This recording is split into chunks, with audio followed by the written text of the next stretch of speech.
Nyakwaramugia joangen mor mara riwore kodi kendo e chenro mar oimore otieno makawuono. Ageno no dichieng mari obedo maber kendo erokamano ahinya kuom yiero TV mar Ramogi neno weche manyien mag oimore. Waiko ni mathoth to mokwongo yuda thuond weche manyien. Driver alianza kuzidiwa na usingizi tuseme na uchovu, kwa sababu wakati amefika Lwahaha, wakati ametoka Nairobi amefika Lwahaha, kama amegeuka anarudi Nairobi tena na hakuwa na msaidizi, so amekuwa mwenyewe, na hiyo gari imekuwa inakuja mwendo wa kasi sana. Kwan masiche magapaya medo jimbore kama tinende en mar ji 9 manyotho e masira e gweng' Makarai e apaya ma Nairobi ka ochomo Nakuru. Books ok wanyal wacho books at least gisani to komed no ahinya, lakini challenges wan ga uniforms gi wuoche kata mana boxes meeting all lep nyithindo gi. En ng'wech makagi kacha ka jopuonjre yaw skul ka moko kuom jonyuol to ywak ewi pek mar ngima. Ok wahero gimosebet ka dhi nyime ni koro jotendwa mochung mochung ne kaka Secretary General wa Edwin Sifuna kendo minority leader wa Junet Mohamed koro giyanyre e mbui kendo e lela. Senator Eddie Oketch ochwalo dwaro mar thicho oko Edwin Sifuna kaka jagoro maduong' mar ODM. Jokanyo mag ODM medo chiwo pachgi.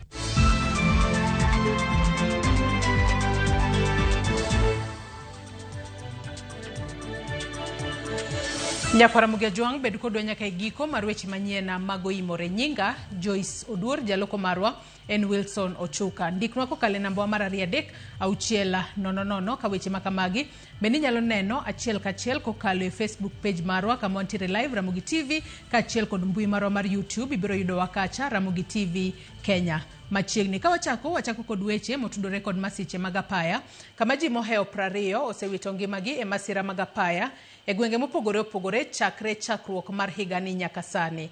Masira matinende en manyotimore e apaya ma Nakuru kochomo Nairobi kama ji 9 nyo othoe. Jafombo marwa Sharon Ong'ao menyonwa matut ewi masirago magapaya. Medruok mag masiche magapaya pod medo kelo buok ne oganda mathoth ahinya to ne jowuoth mochano wuodhe magi e gwenge mopogore kindeni. Moganda doke tich to skunde bende yao. E yotieno ma piny orugo kawuono wuok tich. Ji 9 nowito ngimagi e masira mar apaya manotimore Karai e wang' apaya ma Nairobi kochomo Nakuru. Masira mar apaya no ne oriwo nyamburko 2 mating'o jowuoth, kido mar bas kaachiel kod matatu. Moko kuom jowuoth manotony e masira no olero kaka masira no notimore. Driver alianza kuzidiwa na usingizi tuseme na uchovu, kwa sababu wakati amefika Lwahaha, wakati ametoka Nairobi amefika Lwahaha, kama amegeuka anarudi Nairobi tena na hakuwa na msaidizi, so amekuwa mwenyewe, na hiyo gari imekuwa inakuja mwendo wa kasi sana. So wakati amefika Nakuru, hizi mataa za gari zingine zikaanza kumlemea, so anafika mahali ana slow. So nikafika mahali nikaita conductor nikamwambia you need to talk with your driver. So wakati tumefika kwa hii mafuta tumepata kuna premium imetokea hapo, ikaingia tu kwa barabara na ika slow, na sisi gari ilikuwa ina high speed, so there's no way angeshika emergency. So wakati amejaribu kuihepa ndio tukapatana na Nissan head on collision. Watu wameumia, tumepata mainjari, wengine pia wamekufa. Tumepata majeraha. Mtoto mmoja tu kwa basi ndio amefariki. Kulikuwa na kondakta wawili. So huyu mmoja alikuwa anapigisha driver story na ule mwingine akamwambia, wewe sitaki ukae hapo mbele na driver, utoke hapo mbele uende ukae hapo nyuma. Dakika 10 hazikuisha ndo tukaona tukagongana na Nissan. Hata mimi mwenyewe nikaanguka, hata mimi nilikuwa wanapitia kwangu ndio watu watoke nje. Kalwere gi komanda marobila hesabu county ma Naivasha olero kaka masirano ne otimore komedoni aluora Makarai en kama masiche magapaya jahero timore kata black spot. He was overtaking and came head on collision with a matatu which was going on the opposite direction. We have been able, unfortunately, we have been able to have fatalities which are yet to be confirmed, and a number of injuries. E chakruok mar higane, masira mar apaya ne oneno Burnt Forest kama ji 2 ne owito ngimagi ka ng'at achiel ne wito ngimane e apaya makatito kochomo Kindu Bay. Chieng' tarik 3 mar dweni, masich apaya ne ochako neno kendo e piny madongo 2 kama ok tin ne ji 16 ne wito ngimagi. E apaya ma Nairobi kochomo Mombasa e gwenge ma Katumani, ji 8 ne wito ngimagi bang' masira mar apaya manoriwo bas mar Tamid kod matatu mar Naikena. E odiechieng' onogono, ji mamoko 6 ne wito ngimagi e apaya ma Nairobi kochomo Nakuru e gwenge ma Kikopey Gilgil. Masirano nojuko nyamburko 3, matatu mar Rift Valley Shuttle kod trailer 2. Jatend migawo mochung'ne apeyni Davis Chirchir ojiwo derepe mondo bed motang' kindeni. Parents help us as we enforce the safety requirements on our roads by ensuring that we do board vehicles which are properly licensed vehicles, which are not overloading, and then therefore keep our children safe as we go back to school. Koloso gi Ramogi TV, jalonye ritruok e apaya Godfrey Otiato oyango moko kuom gik ma jathoro kelo masiche mag apaya. Ido ka driver no riembo kata koya Kisumu to dhi Nairobi, to kochopo Nairobi to chako pange kuduogo Kisumu, ok oyudo time mar resting. Overspeeding kata reckless overtaking. Nitiere kuonde moko ma gin sharp corners. Sharp corners gi bende hinyo gaji sana. Ochiwo paro ne kembe mag nyamburko mopogore opogore kindeni mawuodhe otiap. Jo companies mag geche gi temo rush mondo gipang joma ng'eny mondo giyud customers mang'eny mondo gi make big profit.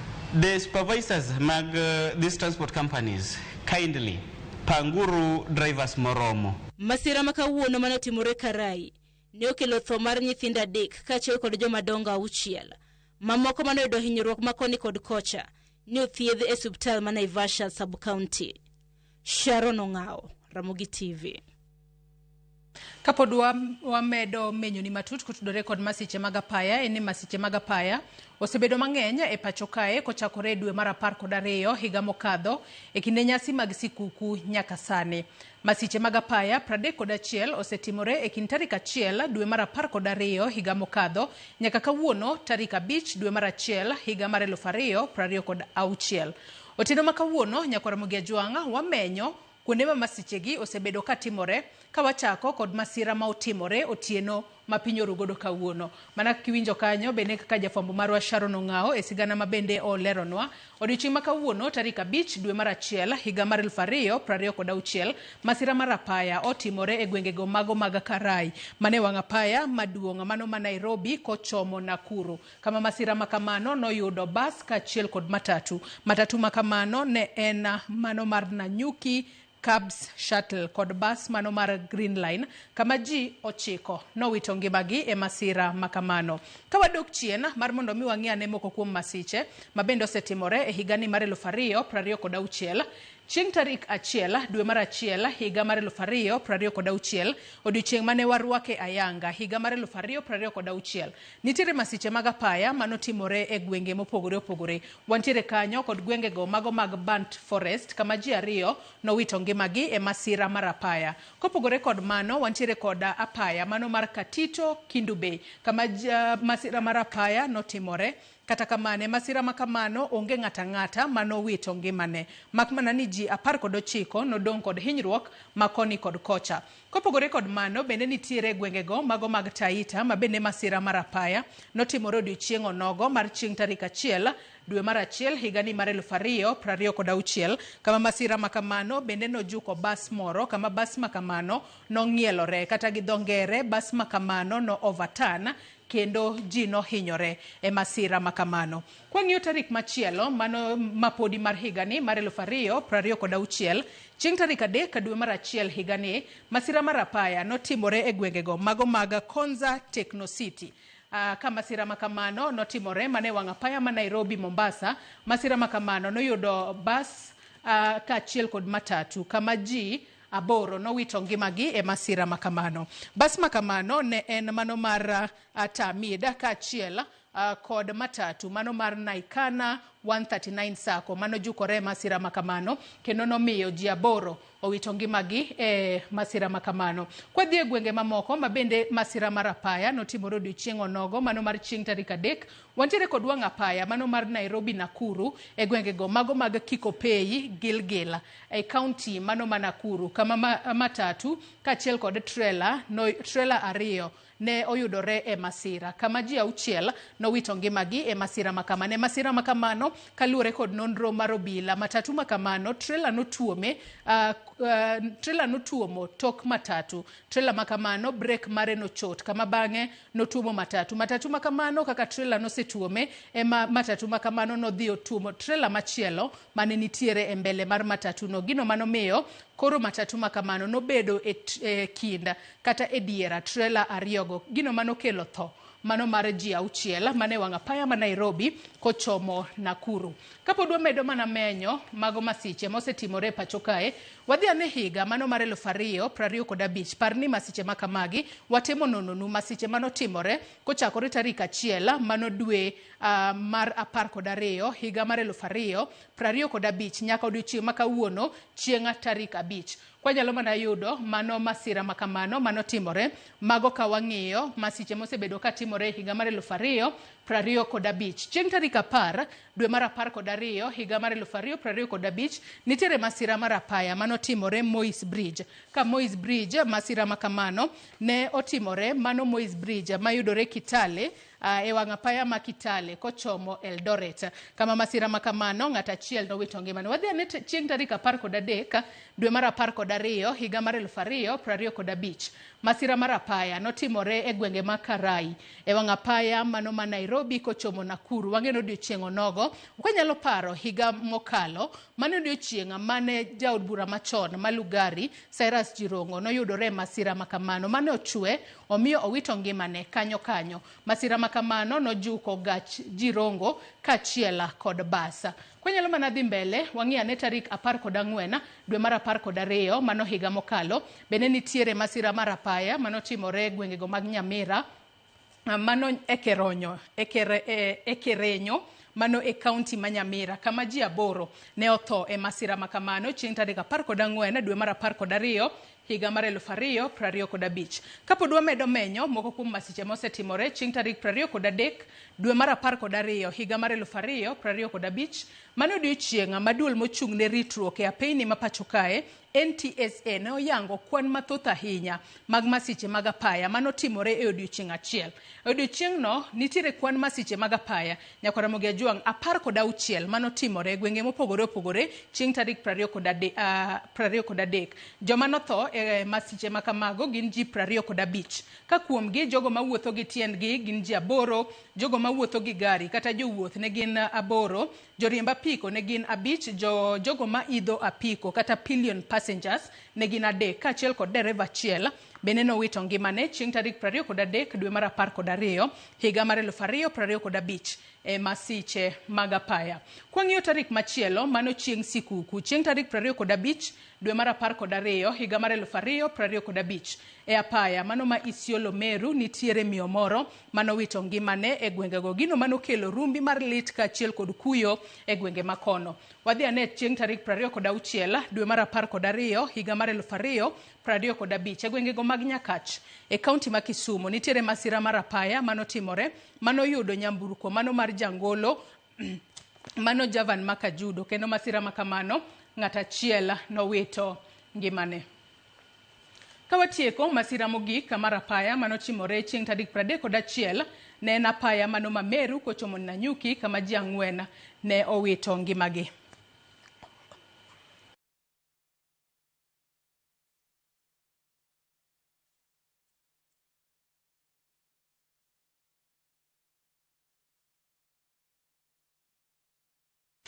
Nyakora mogi ajwang' mago mana nonro mabende ne wayangoni mar mondo mi wamenyni kit kaka masiche mag apaya osebedo ka timore pacho kae. Nyaka sani wantiere kod masiche 31 mano timore kinda dwe tarik 1 higa mar 2000 tarik 1 dwe mar 12 higa mar 2025 nyaka odiochieng' ma kawuono ma en chieng' tarik 5 dwe mar 1 higa mar 2026. Mane momiyo nyaka sani nyakora Ramogi Ajwang' kwayo podi imedo kwa jogo matiyo kod nyamburko e pacho kae derepe mar mondo mi owere kod ng'we airititi gi lu chike mag apaya mar mondo mi waduoka ne piny masiche mag apaya ahinya nyato gi sani ma nyithindo dok e skunde. Ka waketo tenge weche motudore kod masiche mag apaya, weche mamoko en ni kaluore gi masira mar ruombruok piny mar odorofa e kar dak ma South Sea, sirikal medo duodore kod weche ewi kwan orofa mane opuodhi mondo oger.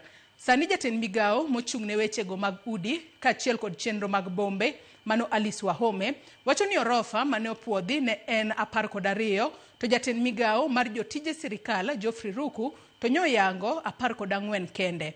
Magitimore ka kambi gedo mar Abian Consulting Limited okoni onge kama ne osechwal ne Samath mane chungo gedono. Mana ka Walter Nyambagalero menyo podi dhi nyime ne ng'at achiel ewi kar masirano. En odiochieng' mar 4 mar chenro mar menyo kendo reso ng'at achiel ma podi chich godo ni omoke bwo orofa manyongunyore kendo kelo tho mar ng'at achiel ma oseyudi madhi nyime. Ka ema sirikal medo yudore orindi maliet bang' jatend migao mar ute kod chenro mag boma Alice Wahome koni sirikal nopuodho orofa 12 mok 14 e kaka jatend migao mar jotije sirikal Geoffrey Ruku nyocha olero. I believe we are not here to we should not rush to give information. I'm now giving information as the minister in charge in terms of compliance through NCA. They have been here before. They have approval records for 12 floors. They don't have any other approval record for any floor, whether 2 or 3. They, according to the report I have, is that 4 floors were being added or were added. Magiti mureka kambi manyo gero odno Abian Consulting Limited. Obam kod lipot manyo sirikalo yango ni ne omiye Samath machungo gedono. E barua ne ute fwambo, e kambi no lero ni ne oluore kod chike mane omiye nyaka giko. E kendo onge kama ne osechunge kod sirikal.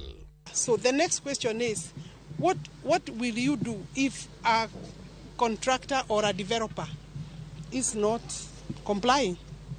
Of course, he should be prosecuted. All the technical questions on what happened, as we said yesterday, will be answered by relevant institutions. Ekindeno, ofwamb kicho yango ni wuon orofano Yusuf Mohamed Yusuf ondiko dhoge kobila malang'ata kanyakla kod midusa mar odno mane omi chenro mar gedo ka migao mar kaunti mane opuodho chenro mag gedo no bende kino chop mar ndiko dhogi e kind sekta mamoko. We will deregister contractors. I will deregister if I'm told that the contractor was the problem. I will deregister the contractor.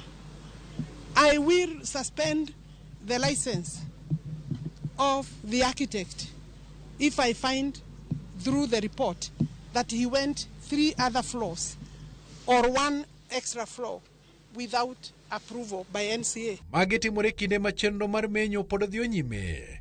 E kendo aput mara kore kod midhiero motele kod Duncan Ochieng. E geto ni kiny weche no bed kare. We will stand with the family in terms of all the costs which are associated as a government. Finally, we expect to be done by tomorrow as far as the recovery mission is concerned. Walter Nyambaga, Ramogi TV. E kindegi maskunde iyaw kendo e tama mokwongo mar 2026 jonyuol moko koro yuago idho malo mar omenda mag somo kagikoni gineno pek ahinya to kaluore ni nengo ngima bende en gino ma osebedo ka oridore kendo diyogi. Magitimore e seche makwan mar jopuonjre mane owuok mar yaw skul odok piny. Millicent Adhiambo nigi ler mathoth. Ka skunde yaw ayanga e tam mokwongo mar 2026 picha mako mana jopuonjre manok kende e kuonde chungo nyamburko chal mopogore kod yepo mosekalo. Twakwa kod moko kuom jopuonjre go ginyiso buok eneno kwan mapiny mag jopuonjre wetegi mawuok dhi yaw skunde kata kamano gilero ni nengo wuoth to omedi. Kama nyathi dhie gi siling 100 sani gimedo gidhi gi 750. Jonyuol to koni omenda mag somo omedore. Gino mamiyo gi pek e kindeni manengo ngima bende osebedo ka oridore. Kaka an gi jafuom 3 iyudo ka koro nino chako medore. Fio chako medi gi shilingi 3,500 e wiye. Especially wenye wako na watoto wengi. Naona sasa labda hata kukula inaweza kuwa shida kidogo. Ewi mano, eseche ma picha mako jonyuol kalalore kod saa enyiew gige somo mondo nyithindo doge skul. Giywago reyo ewi nengo gige skul ma odhi malo kaka uniformbe e kind mamoko. Bei omedre sana sana koro uniforms, books ok wanyal wacho books at least gisani to komedno ahinya, lakini challenges wan ga uniforms gi wuoche gi matindo tindo. Kata mana boxes miting'o lep nyithindo gi magi. Kama viatu sasa yenye nilikuwa natarajia maybe 2000 ni kama imeenda 2800. Kiangalia hapo awali zilikuwa bei nafuu vizuri, lakini kwa saizi zimepanda kidogo, ambazo sasa saa hii tunaona mlima sana kupata hizo vitabu. Jola makunde uso gige somo korka korgi to yango ni chuno gi nyaka gimed nengo mwandu kaluore kod ochumi modhi malo. Wegeche to kwano lal e kindeni ma nyithindo doke school. I don't know if it's the current economy, lakini unapata even the raw materials ambazo tunatumia kutengeneza hizi uniforms zinakuja kwa bei ambayo iko juu kidogo. So definitely na sisi pia the impact goes back to the consumer, is the customer. And festive season money we expect on go be ni sana wati yo maber. Mbele ni kanyo dibet samako okede no jawuoth minya tingo. Sama wa expect mo ne wayud pesa ni kuka pesa onge, jo modwa tingo onge. Ko hinyo jo wala mag jogari. Uchumi pek motamo jonyuol kabisa. Koro uchumi duoko wa piny. Kwayo gine serikal chalo kamae. Our appeal that let the fee remain, not to be increased. Serikal mondo konywa ne nikech wakwamo gi nyithindo. Piny tek wamanyo matin nitie mwasetero, nitie moko mapok watero. Ging'inwa one way side, ging'inwa konchiel. Giduoknwa fee chien mondo janyuol bendo oyudie pek ma oyudie yot kaka nyatho nyathi skul. Skunde kaka skund primar ma Kisii, jatend skul no yango ni nyithindo manoke mani oyepo ka koro jiwo jonyuol mondo gol nyithindegi oko odhi yaw skunde kaka uwinjore. Nasema kwamba katika shule ya Kisii Primary wanafunzi 3/4 walikuwa wameingia. Naambia wale wazazi bado hawajaleta watoto shuleni wawalete, kwa sababu syllabus yetu ni refu sana, ndio watu waweze kukamilisha mapema. Watu wakienda kwa mtihani ipate ya kwamba tumekava the syllabus. Millicent Adhiambo, Ramogi TV. Kwan jopuonjre madonjo e grade mar 10 mamanyo thuolo e skunde mag senior secondary to ahinya skunde madongo maong'ere kaka category 1 ni malo bang' migawo mar somo chiwo thuolo ne jotend sikunde mondo chiw thuolo ne jopuonjre. Kata kamano, jotend sikunde podi nyalo mana choko oboke mag jopuonjre go to ok nyal miyogi thuolo nikech migawo mar somo pok omiyogi ratiro mar chiwo nafas nyalodia. George Juma nigi lerno. Sikunde mag senior secondary sani odich motelo ni chakruok mar somo ma jopuonj mag grade 10 machakore tarik 12 mar dweni. Abiro mana nono gik matin kuom jopuonj, asewuoyo kodgi, gisemiya ler mana dwaro, koro adhi mana prepare mondo akel nyathina tarik 12 kiyawo skul. Chiendo ma omi pek ahinya e skundegi en manyo thuolo ne jopuonje madwaro donjo e skunde mopogore opogore bang' migawo mar somo chiwo thuolo ne jotend sikunde mag skundego mag senior secondary mondo kochiw thuolo ne jopuonjre madwaro thuolo e sikundego. Thuolo ni obiro bang' jonyuol mathoth chiwo ywakgi bang' moko kuom nyithindgi yudo sikunde mok gidwar, ka moko bende koso thuolo e skundego mag senior secondary. Wangu alikuwa ameitwa Tay School kule Turkana, na stage ya Tay School kutoka Narok mpaka Turkana ni mbali sana, na nimetembelea huku niombe nafasi ili mtoto wangu apate mahali karibu nyumbani. Tunashukuru serikali juu tumeona kwa mitandao ametangaza kuhusu barua za manual, sio zile za sister. Sikunde mathoth ahinya mago madongo kata national school yudo kwayo mathoth mag jopuonjre madwaro thuolo e grade mar 10, kwan ma oingo kata kwan ma jopuonje ma skundego koro nyalo ting'o. E giko mar odiechieng' ma kawuono, sikundi yawuoyi mar Kanga e kaunti ma Migori ne osudo kwayo mag jopuonje malo 200 ka japuonj oduong' Maskuni mar Kangaroo Ben kod Yango wacho ni thuolo mag intere godo nyalo marom jopuonjre marom 100. The capacity man we declare about 600. So from 600 no aneno ka nitie jomose transfer to other schools. Kura ng'eyo ni wanyalo bedo gi thuolo mag about 100 mondo wabua fail. Kodengo wach ni kaka sikul bende giseketo ikruok mamoko motelo ne chakruok mar somo mar CBC. We are ready infrastructure wise, one okay. To the pathway ma obro kao mang'eny in STEM. STEM will do 60% plus. Area ma still a challenge kidogo en mar art and sport science. Kwan mamalo mag jopuonje mamanyo thuolo bende nenore e skul yowuono ma St. Pius Uriri maidore e sub-county ma Uriri. Kalno omiyowa nyithindo e system marwa nyithindo 563 to kakoro waduogo ka dwaro ni malo mar nyithindo sani wan gi nyithindo 450 mosekwayo. Ka opogore kod chenro mar manyo thuolo ne jopuonjre e skunde, thoth sikunde bende koro pod dhi nyime kod keto ikruok moto ne chakruok mar somo ma jopuonjre mar grade 10. E kinde limbe marwa sikund nyiri mar Kadika ne oyango ni moko ikruok madhi nyime gin moting'o loso chenro mag puonjo mong'ere kaka timetable, chenro ma bende koro kelo wich bar ne sikunde. Jotend sikund ni wacho ni chenro kaka idhi puonji kata timetable ok yot nikech chenrono mar puonjo ne jopuonjego ma bende koro pod somo e laino mar 844 nyaka koro bed machalre kod mago mag jopuonjre ma somo e laino mar CBC mochopo e grade mar 10 nikech jopuonjegi duto dhi puonji kod jopuonj machalre. E skul mar Kadika chenro mar tiego jopuonj madhi puonjo senior sekondar bende dhi nyime ka sikul ni chano manyo jalony manyalo konyogi e tiego jopuonj duto maromo 77. Kuom jopuonj 77 e skul nyiri mar Kadika mano jopuonj maromo 36 kende emosetiegi e somono mar CBC. George Juma, Ramogi TV, Migori. Seneta ma Migori Eddie Oketch ondiko ne kuku mar tend ODM ka odwaro mondo thich oko Edwin Sifuna kaka jagoro maduong' mar duond burano kod lemo mar jalup jalega senators manok. E barua ma ondiki gi kambi okinde mar Aguko Osman and Company magine okinde mag Eddie Oketch, jatelono wacho ni Sifuna osedhi ataro gi chung' mar ODM kendo nyaka kaune okang' kama timore ka moko kuom jod bura mag ODM owuok oko mar kwayo achiel e kind jotelo kod jokanyo. Jafombo marwa Chris Owino menyonwa ler mar wachno. Bang' juma achiel mag kwaro wang' kod goyo kor e wi chenro mar uso duond bura mar ODM e kind kweth motenore kod jatend piny William Ruto kod jatend piny machon Uhuru Kenyatta, moko kuom jo od bura mar ODM owuok oko mar nego mach kendo reso joka machungwa. An gima lit na kabisa jakom pok kata kotieko dweche 2 e bur.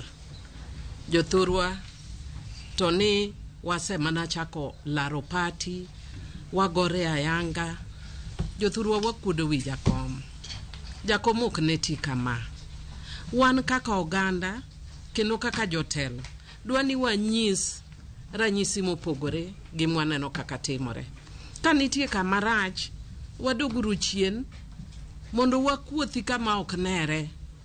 Wamiyo jachien teko. E botelo mar jalup jakom ODM Otiende Amolo kod jale kweth jod bura manok Milly Odhiambo, jotelogo wacho ni ywarruok makamano biro mana medo ketho duond bura mar ODM. Ok wahero gimosebet ka dhi nyime ni koro jotendwa mochung'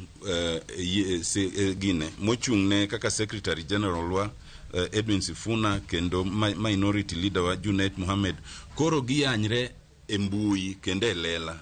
To giyanyre weche monego bed ni wawacho wan kaka jopati. Kaka yo mar geng'o barruok mar ODM kendo temo duoko joka machunga e twech achiel, ogai mar ODM Dr. Oburu Oginga koro okwa mondo luong romo mapiyo mar tieko gwandruok makamago. Kendo wawacho ni kumochopeni ber ka koro jatend party wa maen Oburu Odinga okonyowa mondo kik wabed ni koro wan mwaketho party wa wawegi, mondo luong sidienje mopogre pati kae mondo wawach kaka wabro wuotho kanyachiel kwadhi nyime, nikech kwadhi nyime kama to wawe thuolo ne parties moko mwakia kata kumoae, wakia kata jomorogi, koro gidonjo kuom jowa to gisechako donjo. To gik moko kaka dhi nyime ni bro mana medo gi teko mar donjo kendo kawo jowa. Magi timore gini ma seneta ma Migori Eddie Okech bende ondiko ne tend ODM kokalo kuom kinde mage Aguko Osman and Company Edwaro Mathi choko jagoro maduong' Edwin Sifuna kuom dhi ataro kod chike mag ODM. E oboke mare, Eddie Okech wacho ni Sifuna osedhi ataro kod chung' mar ODM ka winjruok margi kod duond bura mar UDA kaachiel kod wacho weche mag achaya ne moko kuom jotelo mag ODM. Kaluwore gi mano, Eddie Okech dwaro mondo ogol Sifuna e lemo mare ka jagoro maduong' mar ODM, jalup jalek kweth manok e od bura mar Senate kaachiel kod chako chenro mar miye kum. Jotelo mag ODM bende ojiw mondo nyis picha maber kuom weyo luoko lepgi mochido e lela. Wawek siemo ni President Ruto ema ketho gini. Wawek siemo ni Uhuru Kenyatta ema ketho gini. Wane mwaketho gini kech President Uhuru gi Ruto pok waneno gi kama giwuok ayanga magiyanyore giwacho weche mok ger party to wakuodo wiwa kaka jotelo. Akwayo gi ng'wono gi muolo wadoguru chien kaka jotelo. Kata kok ni nikech wan to kwa paro godo Baba Raila Amolo Odinga. ODM osebedo gi ywaruok e kind kweth ariyo, achiel masiro lwedo sirikal mar Broad-Based kod machielo makwedo winjruok makamano. Kindeni ma auka mapek mar siasa dhi nyime kod yiengo duond bura mar ODM kwayo koro pedh e nyim ogai mar ODM Laktar Oburu Oginga mondo ochung' motegno kendo reso yie mar ODM kuom nimo. Chris Owino, Ramogi TV, Parliament Buildings, Nairobi. Nyakwara Mugia Jwang, erokamano ahinya kuom medo tudri kodwa e lak sechegi e kinde mwadhi mbele kod weche manyien mag Oimora. Soma ne moko kuom ote ma uchwalonwa. Jackie Nyarmudi ng'isa kae ni Happy New Year, wacho kae ni yawa masiche mag apeyni oromo wa joriembo obed akicha ama gibed derepe ariyo. Brofeva Joy Lonyango bende ng'isa kae ni Joyce asedonjo aneno Ramogi TV ka antiere Awendo Ngonga. Ng'isa kae Nyasaye mondo kony Kenya masichegi orume. An be kiny Nyasaye otelna eyo ka aduogo Nairobi wan kod babana gi mamana kod jaoda Faith. Ote machielo manno ka Nyakwara Mugia Jwang chwalonwa e namba mar 2-600 Kufara kani Nakuru wacho ni jo ODM obed e winjruok eka tekogi onena 2027 ng'ama ketho to gol oko. Nyakwara Mugia Jwang med tudri kodwa wakaw yoyo madundo gi sani waduogo wadhi mbele kikidhi mabor.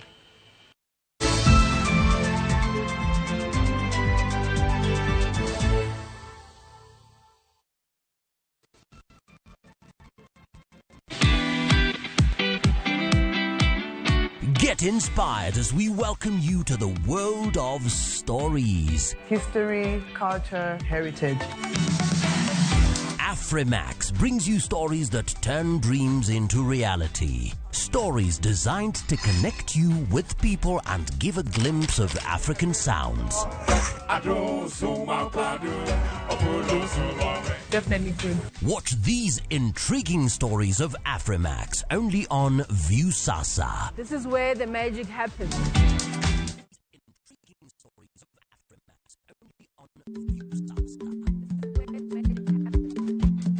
Jarik ni jamwod nyoyo gi goyo. Matiende ni dhi matek maok inono maber samoro nyalo miyo ng'ato midhiero.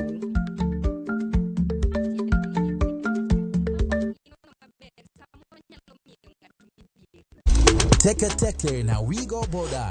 Chanua Jam, fika on time at the lowest charges in town. Va helmet and ride in style. Ni safi, ni safe, na ni easy kwa mfuko yako. Wigo, your trusted ride. Download the app now. Ama SMS Wigo to 20425. You'll fike right on time. Wigo, your trusted ride.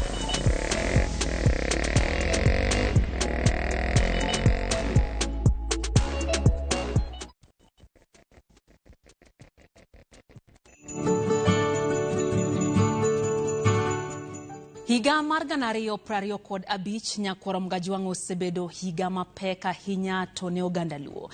bang' wito Gai Raila Amolo Odinga watemo mondo wawuothi kendo wadhi mbele kata tek kamano kwachako higa 2025 akwayo ni hawi makare to moloyo wawuoth kanyakla kaka oganda nikech riwruok marwa e tekowa. Happy New Year 2026.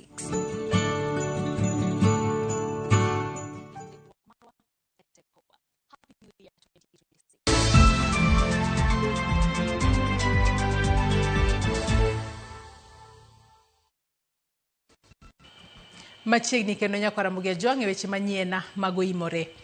Riwruok mag ute mag lamo NCCK othegore mabor gi weche mag changa e yor lamo mitudogo jayalo Dr. David Owuor. Kalure gi NCCK, onge jayalo moramora manigi teko mar chango dhano, makmana ni teko duto wuok kuom Nyasaye. Matimore ka irito mondo nonro ochakre ewi apisas mag thieth manyocha oneka puodho ni nitiere ji ma ochango e yor lamo e kinde lamo mane obagi Nakuru. Milton Ochieng nigi mathoth. Jesus heals. Wakati Yesu anapoponya. The doctors must verify medically. Mae e romo mar alam kama jadolo Dr. David Edward Owuor nowacho weche moko moweyo gwen kakur kendo jolony e sekta mar thieth guonyo wigi ka gimanyo yudo adiera. Owuor nowacho noselamo ne ji mochango tuoche makoch kaka ayaki e kind tuoche mamoko e kinde ma crusade mage. Weche manowachi gi janabi Owuor sani koro kwedi mokalo gi riwruok mar ute mag lamo e pachoka NCCK mawacho ni kato bedo ni chang nitie, onge jayalo manyalo wacho ni en gi nyalo ma chango ng'ato ka giwacho ni chang duto wuok kuom Nyasaye. Jakom mar NCCK Elias Agola olero ni ok en gima kare ng'ato go kore no chango ganda kokalo kuom lemo. Chang ma ng'ato yie kuom Nyasaye to ulo gi dhoge tichange tiware tipong'e gi teko maro maler mano nitie. To konego wakaw niya ni ka kanisa moro ok yale chang to kanisa no kanisa. Bekonego wakaw niya ni kanisa moro yale chang to ji te mane kanisa no biro timore nade ibiro changi. Ei kanisa no nitie nyaka dokteche ma mosomo tich dokta. Kare ka koro odwa we tije mar dokta nikech nitie chang. Kanyo wa dhi bedo ni koro ok wayal gima ni kare. Nitiere chang ma Nyasaye chango ng'ato. To Nyasaye ema chango ng'ato, ok pasta, ok jakwath moro, ok jadolo moro. Ute mag lamo wacho ni chal ni nitiere fuok moro makoro nyenyore e weche mag tayo ute mag lamo. Ka jadolo Otieno wacho ni moko kuom ute mag lamo mochung' kar kendgi ok osebedo kaluwore gi chike matayo ute mag lamo. Wasiemo wang'gi, wanyisogi ni jowadwa, adieri into in gi kanisa ni kendo kanisa ni no yie gi ma. To nikech ibiro e bwo chik mar umbrella body, koro gima watimo kodi en ni wakonyi mondo mi tim gimoro ma chik mar Kenya yiego gi chik mar lamo bendo yiego. Jodolo mag NCCK go wacho ni nitiere dwaro mar keto chike matayo ute mag lamo makmana ni tudruok nyaka bedie kind sirikal gi jodolo. Chik ni ok orach, bedo gi chik ok rach, nikech kama onge chik ng'ato timo gimodwaro. To chik miloso to nego lose ka gik moko ariyo timore. Ka joma iloso ne gi chik obedo piny kendo owuoyo gi joma dwa loso chikgo. Mar ariyo en ka okaw chikni to terne jok ma chikni biro tiyo mondo mi gin bende gitimre nade gibedie kod wach made gi wach. To kato bedo ni jatend migawo mar thieth Eden Duale nyowacho ni mondo non laktache manoyuore crusade mar Owuor ka giyango ni jotuo no chango. Yangore ni nonro moramora pok ochakore nyaka sani mar yango ka weche makamago inyalo puodhi gi lony mar science. Duol mar jochiw thieth, the Kenya Medical Practitioners and Dentists Council, sani koro kwayo jotuo ni kik thegre gi dhi nyime gi thieth kata koselamnegi makmana ka laktache opuodhogi ni gisechango. Milton Ochieng, Ramogi TV. Moko kuom johala kod weg ute e dhowath ma Wichlum e sub-county ma Bondo ochwalo ng'ur margi ewi gino magiwacho ni ichunogi mondo gidar kendo iketho utegi mondo ochiw thuolo ne gedo mar kar kano rech ma olos e yor lony manyasani. Sirikal mamalo kokalo e migawo mochung' ne nembe ochako chenro mar gedono madhi muonyo omenda milionde kakoro giseyo tend kaunti kaachiel kod sirikal mamalo kuom rem chiwo oboke moyiedhi ewi kawo lopegi ne gedono. Weg ohala kotelnegi kod Charles Ndaga wacho ni gipo ka chenrono mar gedo nochakore dwe mar 12 higa mokadho.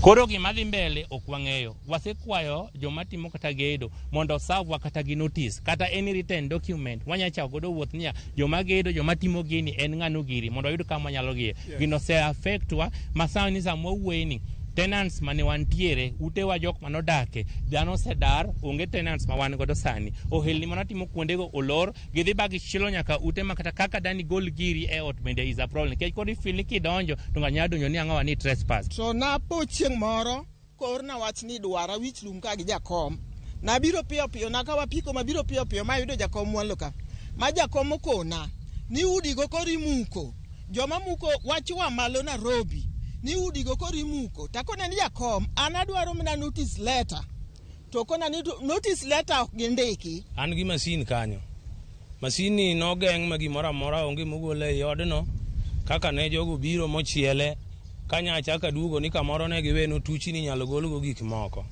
ayudo kaka kanyo bende giloro. Tan gima na nyalo kwayo county government ma Siaya mondo ng'iswa boundary mar Wichlum market to gi Wichlum BMU nikech aneno ka gino kelo shida kind jo beach to gi market kiano gi kanye to beach be kiano gi kanye. Pur mar kahawa ma osebedo ka ogore piny e kaunti ma Migori kuom higni mathoth osechako chier ka kwan jopur masani doke pur mar kahawa e kaunti ma Migori medore. Ten kaunti ma Migori dhi nyime kod jolo pur mar kahawa ka gichiwo kothe ne jopur kod kony mamoko. Jojuma miyo waler. Kahawa en achiel kuom kothe ma higni machien yande ne ipuro kod jopur mathoth e kaunti ma Migori to ahinya e gwego mag Rongo, Kuria East, Kuria West, Awendo kaachiel kod Uriri. Lipot mogol kod migawo mar pur e kaunti ma Migori yango ni sub counties duto ka iweyo oko mano ma Nyatike inyalo pidhe kodhino mar kahawa.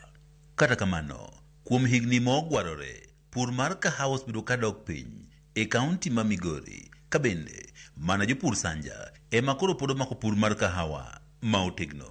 Joma chon mane pitho chon no pudho kahapgi gima nomiyo gipudho kata wan wapudho kahawa motelo ne wapono kahawa waloso watero e society kisitero e society to jo society wacho ni jogo biro kwalo kahawa e society pesa koro kuyudi. Koro kaka county government ma Migori waseketo kenge moko mondo wakony pur mar kahawa ni watemo ng'iyo interventions mowinjo bed waketo mondo pur mar kahawa ni odhi mbele. Kaka chien kacha ne wachiwo seedlings mag kahawa. Midhieche moting'o yore ma ok ni kare manitiyo godo e tayo moko mkembe mane nyiewo kahawa osetudi kod dok piny mar pur mar kahawa e kaunti ma Migori. Kane wakawo kahawa watero society mondo koro wayud pesa oduognwa mondo miwa pesa tiyo kod dweche 8 kapok omiwa koro ne ok wayud konyruok. To sani structure ma sirikal manyien okelo sani mar giloso sekta mar kahawa mani malo ma igolo pesa idhi tero kahapi tiyudo pesa gi sano. Gie sani gin gi uwezo mar loso rego kahawa maromo 1.9 million mano record mwayudo mogik 1.9 million kilos. Director migawo mar pur e kaunti ma Migori Peter Gutu wacho ni kaka kaunti ma Migori gisige lokruok mathoth e yore ma itayogo pur mar kahawa kod kata chiro mar kahawa kendo sani geno oseduogo. Nitiere jopur ma osechako dwaro mondo los seedlings kendo wajiwogi nikech mano e yo makare ma purni dhi medore godo e Migori County. Koro watemo jiwogi mondo giluw the right procedure mondo gibed certified ma ginyalo losogo kothegi. Wanyisogi, wapuonjogi kaka ginyalo time e yo makare.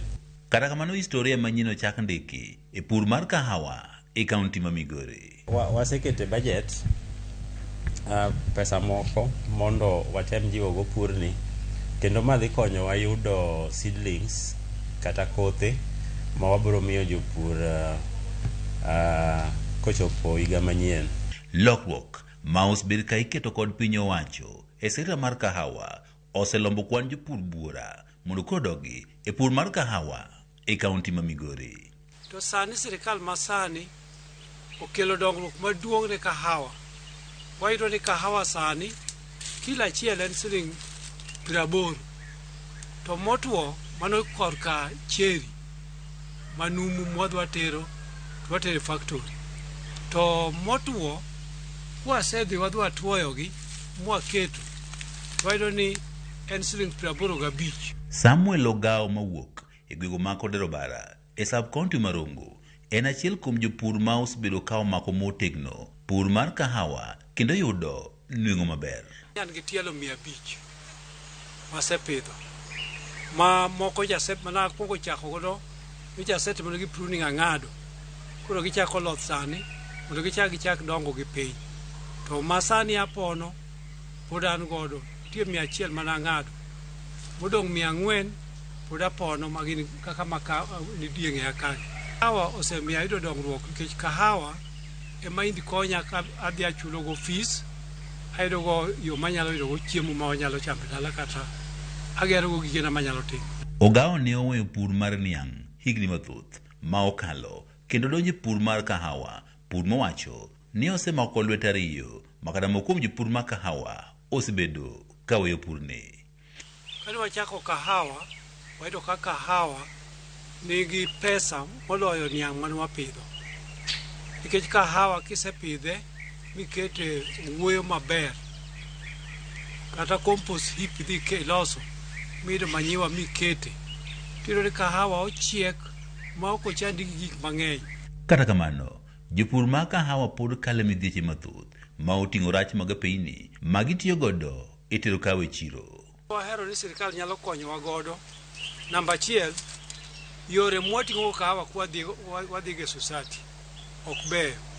Masinde manyalo losonwa kahawa pod kwayudo malong'o gi kuonde society watere kahawa gi pok olos gi standard mamalo manyalo accommodate kahawa mwatero.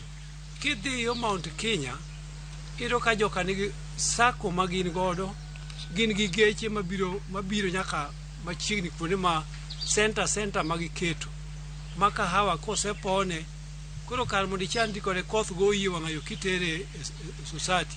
Kaka wan kasani kwasepono koka koth goyi kidhi kode nyaka Misani. Kalure kod lokruok mar kor lwasi mosemiyo koth odok piny, jopur ma kahawa e kaunti ma Migori sani tiyo kod lony manyasani ma bende koro miyo gibedo kod nweng'o maber e kinde duto. Pidhe gi lum moro ni vetiver grass mipidho 2.5 meters interval kon gi kon.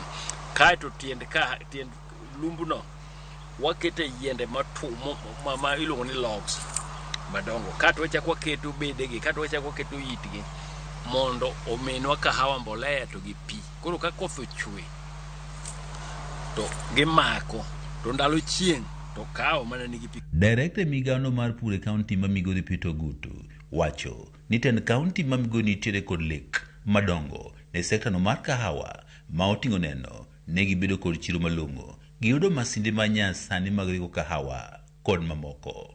Chien kacha ne production mar county ne gimoro 1.8 million kgs per year, lakini gie sani wawacho waneno ka pur mar kahawa osemedore kendo e higa kwatimo analysis 2 million. George Juma, Ramogi TV, Migori. Picha mag wang' dede kata CCTV koro nyiso kaka nyocha ywaruok obedo e kind jaod bura ma Embakasi East Babu Owino kod MCA ma Kileleshwa Robert Alai e magawa moro e boma ma Nairobi. E twak gi Ramogi TV, Robert Alai kod Babu Owino bende olero wach e wi gima nyocha otimore. Cleophas Oluoch lero wachno. E picha mar wang' dede mar CCTV manenore ka rakruok bedo e kind MCA ma Kileleshwa Robert Alai kod jaod bura ma Embakasi East Babu Owino e magawa moro e kar dak ma Kilimani Nairobi. E kind saa 10:01 nyaka dakika mar 2 tipo mar wang' dede mako jaod bura ma Embakasi East Babu Owino ka moso ji mane mesa mane Robert Alai obete. Nyiriri 27 tok dakika mar 2 e saa 10 mamidhiambo. Dhirruok mokwongo nenore. Kar saa 10:02, liet medore ka nenore ka gima Robert Alai oting'o gimoro e lwete. Kaluwore gi mirimiri mar picha mar CCTV ni, ok nenre apiaya mak mana ni en ranyisi mar bunde. Kaluwore gi ripot ma ichiwo gi jaod bura Babu Owino.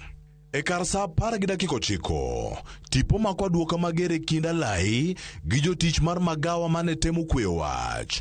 Kombe dirore kendo ji mane magawa tong'wech. Lweny ni wuok e kiru mar 2 nyaka kiru mar 3 ka ochopo saa 10:10 kendo lweny dhi e tielo machielo kuom dakika 2. Bang' tipo mar CCTV nyiso ka Babu Owino gi Alai obet piny kachal ka gima wecho kwe. Gimoro nenore ka idiro ne Babu Owino kendo wuok oko mar magawano. Ramogi TV nomanyo Robert Alai mondo wayud wach kawuok kuome kendo kayo kwedo lipot mar golo magina. Gima lit ahinya ni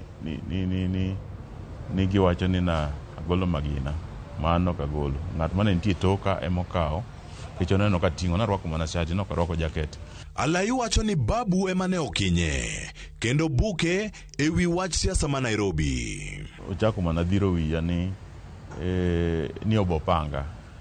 Maparo en ka achaya ni obropanga ni Nairobi osedhi osekawo Nairobi manyaka chiel kuom jok mane wabet go wacho ni Babu wacho no dhi mi finance to kone ni anoko many tich anan gi tich moromo man go koro okadewo gima Babu dwaro okalara anoko dwa bedo gavana an gi tich more ma jopiny omiya koro instead the best thing monego bed notimo en ni ong'e ni gima wacho ok mul jok ma onge siasa nikech komulo jok ma onge siasa to kosona. E ripot manyochiw gi Babu Owino wuon nyoro mako chung' ni Alai ema nyomonje. He stood up, pushed me, saying you cannot be a governor of Nairobi. You sent people to attack my wife on social media. Then immediately he removed a gun, cocked the pistol, came straight, hit me with the pistol on my chest. Then a short time, punched me on my right jaw. Still stood looking at him. Then there was a police officer. He was seated with several DCI officers. One of the DCI officers went and took the gun from him. Ywak mar Alai to en bedo ni gin lweny ka gin giwegi gin jodhot achiel. It is very unfortunate, especially bedo ne wanonagite ni gima chal kamano timore nikech Babu en ng'at ma osebedo osiepna. Nyaka sani pod irito ripot mar obila kotenore gi wachni. Cleophas Oluoch, Ramogi TV, Nairobi. Nyakora Mugejo ngi report mar Cleophas Oluoch madwan wakaw yo mar 2 e weche manyien mag oimore. Katiso Tieno wacho ni tuned from Bondo Kanyamrenje Lera mosna mamana Helda Yada kod babana Charles Ojonyo. Ote machielo mano mar Opija Jachuma mano mar Nyamasaria Kisumu wacho na noyo makare kendo ka entiere Nyamasaria Kisumu kod min ode mano mama Brighton Aseko Kera mama wa Sophie Awiti kagen Wayara Skula Kadhola kod jochuma duto ma Kisumu. Nyakora Mugejo ngero kama ne nyako medo bedo kodwa wakaw yo madundo waduogo kod weche mag tuke.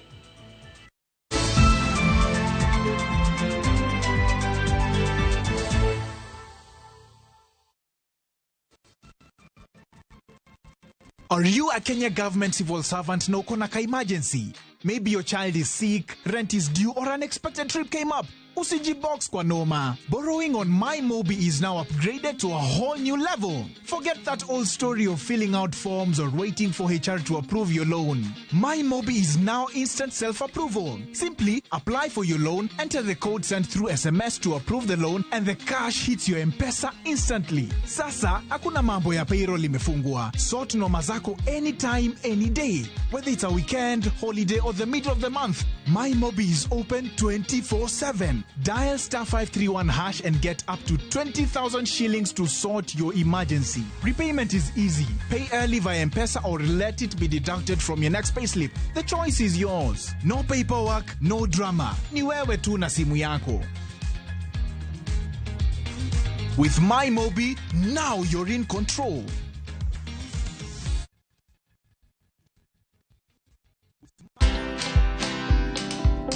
Meeting Nelson Mandela. That was spiritual. That was overwhelming.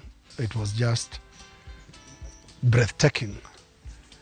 Did Daniel Arap Moi put you in jail for that? I told him the Karura story. And he asked whether I had been detained for it. Because those were the times that some of those stories can end you up in detention. I told him, no, I was never detained. Watch this story and more. Download the Citizen Digital app or visit www.citizendigital.com and find the Citizen Originals portal. Kenya's #1 app, Citizen Digital.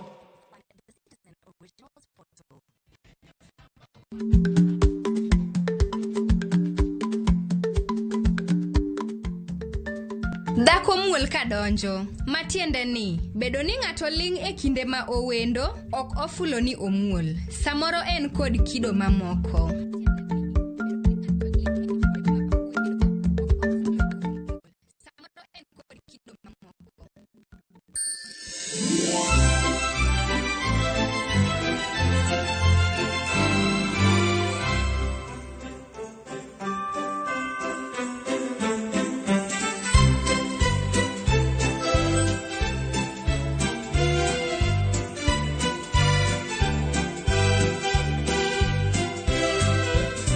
Dial *812*784# to get a classical as your skiza tune.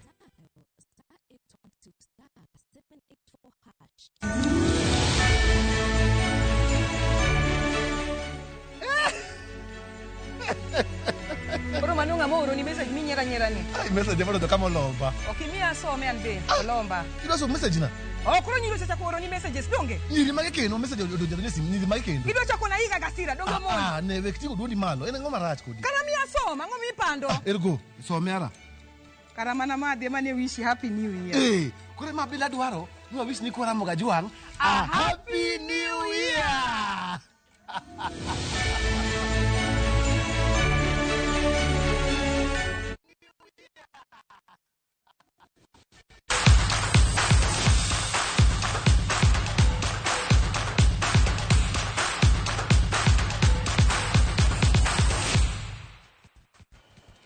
Jotugo machon mag Harambee Stars e alwora ma Kisii sani kwayo jok manie sekta mar adhula e pacho kae mondo odhi e kor gwenge manyo jotugo manigi were kaka yor nyayo tuke adhula e pacho ka.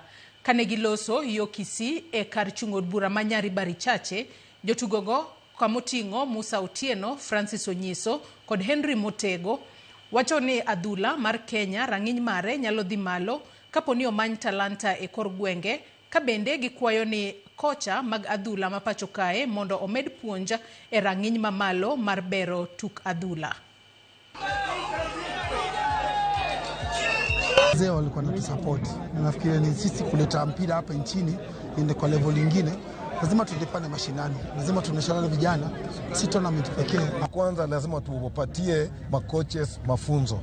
Kwa sababu huyu mchezaji unamwangalia wakati anafanya ball control, unaona ako na hiyo idea, lakini utakuta ni kitu kidogo hajaonyeshwa na sio makosa yake. Pipi hao vijana wetu vile wamefunga shule wakibu fit ama busy, kwa sababu wangekuwa idle, wangekuwa anaenda huko Tumeshukuru na ushauri wao.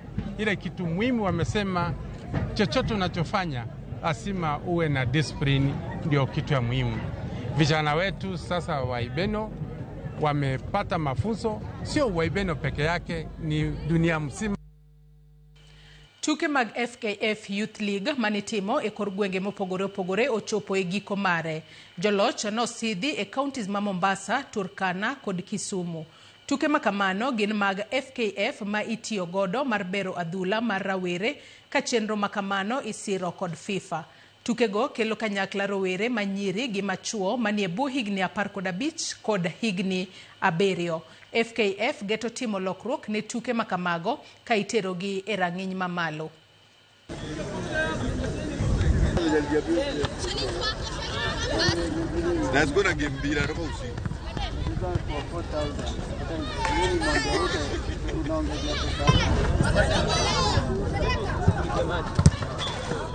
Pande ya talent iko mingi kwa mtaa. Unajua pale nini talent iko mingi kwa mtaa. So kitu tunaweza wakuje waangalie huku talent. Talent ni mingi, kama saa hii mtu coach kama maybe ya kwa Harambee anaweza kuja angalie talent hapa, anaweza sport talent kadhaa. Mimi kama coach nimeona talent kadhaa kwa game ya kwanza na ya pili.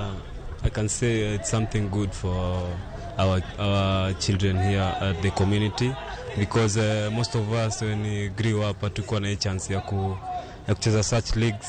Mimi feel ni something good to introduce such leagues kwa community, because ina help our vijana wetu kucheza games more, alafu wanapata hiyo exposure.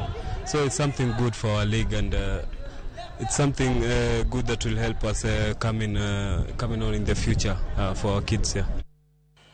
Team mar Manchester United oriembe tich kocha margi Ruben Amorim okinyi makawuono. Maeri en banga timni dhiamodhi gol 1-1 gi Leeds United nyoro. Manchester United nyaka sani ni points 17 tok Arsenal masani otelo e liga.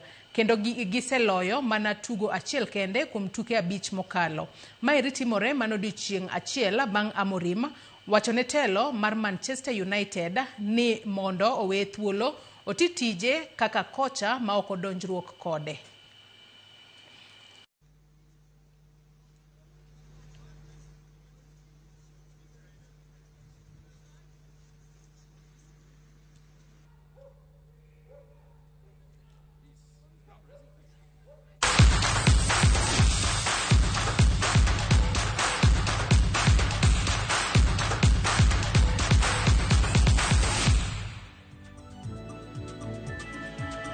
Nyakwara Mugiajuang erokamano ahinya kuom bedo kodwa nyaka gisani mwachope giko mar weche manyiena magoimore.